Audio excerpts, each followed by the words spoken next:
আসসালামু আলাইকুম রহমতুল্লাহ। সম্মানিত দর্শক ও শ্রোতা, নামাজের পরে আপনি মাথায় হাত দিয়ে কোন দোয়াটা পড়বেন?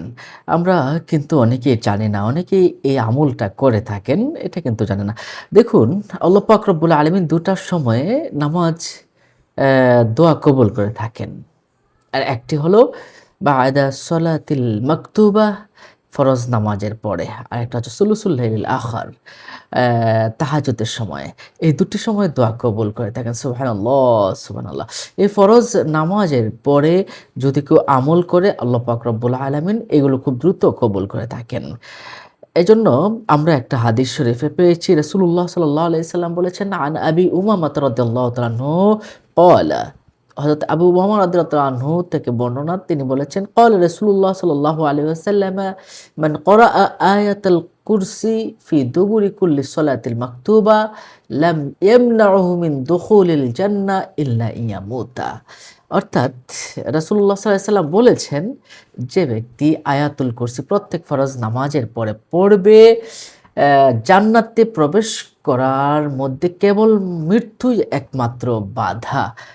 সুবহানাল্লাহ, সুবহানাল্লাহ। সূরা নাসাইতে ৯৯২৮ নম্বর হাদিস শরীফে রাসূলুল্লাহ সাল্লাল্লাহু আলাইহি সাল্লাম এই কথাটা কিন্তু বলেছেন। সুবহানাল্লাহ, সুবহানাল্লাহ। রাসূলুল্লাহ সাল্লাল্লাহু আলাইহি সাল্লাম তিনি কিন্তু নামাজের পরে আস্তাগফিরুল্লাহ, আস্তাগফিরুল্লাহ, আস্তাগফিরুল্লাহ ৩ বার পড়তেন। এটা নিয়েও কিন্তু হাদিস শরীফে আমরা পেয়েছি। এছাড়াও আমরা যদি আমাদের গুনাহগুলোকে, গাছের ঝরা পাতা যেমন পড়ে যায়, শুকনো ডাল থেকে যেমন পাতাগুলো ঝরঝর, ঝরঝর করে পড়ে যায়, এমন একটা আমল আছে যে আমলটা করলে এমন করে তার অ্যা পাতাগুলো ঝরে যায়। সুবহানাল্লাহ, সুবহানাল্লাহ। রাসূল সাল্লাল্লাহু আলাইহি সাল্লাম তিনি ৩৩ বার তিনি সুবহানাল্লাহ, সুবহানাল্লাহ পড়তেন। ৩৩ বার আলহামদুলিল্লাহ, আলহামদুলিল্লাহ পড়তেন। ৩৪ বার তিনি আল্লাহু আকবার, আল্লাহু আকবার তিনি পড়তেন। আল্লাহু আকবার। তো এই যে আমলগুলো করলে তার গুনাহ মাফ হয়ে যায়। আল্লাহ, আল্লাহ! কত পাওয়ারফুল একটি তাসবিহ, আপনি কি কল্পনা করতে পেরেছেন? এই যে পাওয়ারফুল যে তাসবিহগুলো, আসুন আমরা এইগুলো একটু বেশি, বেশি করে আমরা তেলাওয়াত করি। প্রত্যেক ফরজ নামাজের পরে সুবহানাল্লাহ, আলহামদুলিল্লাহ, আল্লাহু আকবার পড়ি, আয়াতুল কুরসি পাঠ করি। অবশ্যই, অবশ্যই আল্লাহ পাক রব্বুল আলামিন আমাদের এই দোয়াকে কবুল করবেন। এছাড়া ফরজ নামাজের পর যেগুলোতে সুন্নত আছে সেগুলোতে তিনি একটা দোয়া পড়তেন। আল্লাহুম্মা আনতাস সালাম ওয়া মিনকাস সালাম তাবারাকতা ওয়া তাআলাইতা ইয়া যাল জালালি ওয়াল ইকরাম। এই দোয়াটা বিভিন্নভাবে আছে, আপনারা পড়তে পারেন। আপনি যদি অ্যা নামাজের পরে আপনি মাথায় হাত রেখে যদি এই দোয়াটা পড়েন, আল্লাহ পাক রব্বুল আলামিন আপনাকে সুখে শান্তিতে রাখবেন এবং মাথায় হাত দিয়ে পড়লে আপনাকে ভালো রাখবেন, নিরাপদে রাখবেন। সুবহানাল্লাহ। তাবরানী শরীফের ৩২৮৪ নম্বর হাদিস শরীফে এই বিষয়টা কিন্তু এসেছে। মাথায় হাত দিয়ে এই দোয়াটা পড়লে আল্লাহ পাক রব্বুল আলামিন নিরাপদে রাখবেন, শান্তিতে রাখবেন, ভালো রাখবেন। দোয়াটা কি? দোয়াটা দেখুন, বিসমিল্লাহিল্লাযী লা ইলাহা ইল্লা হুয়ার রাহমানুর রহিম। আল্লাহুম্মা আযহিব আন্নি ওয়াল হাম্মি ওয়াল হাযান। এই যে দোয়াটা, এটা পড়বেন। যারা আগেরটা পড়তে চান না তারা শুধু এটুকু বললে হবে, আল্লাহুম্মা আযহিব আন্নি ওয়াল হাম্মি ওয়াল হাযান। আল্লাহুম্মা আযহিব আন্নি ওয়াল হাম্মি ওয়াল হাযান। আল্লাহুম্মা আযহিব আন্নি ওয়াল হাম্মি ওয়াল হাযান। আল্লাহুম্মা আযহাব আন্নি ওয়াল হাম্মি।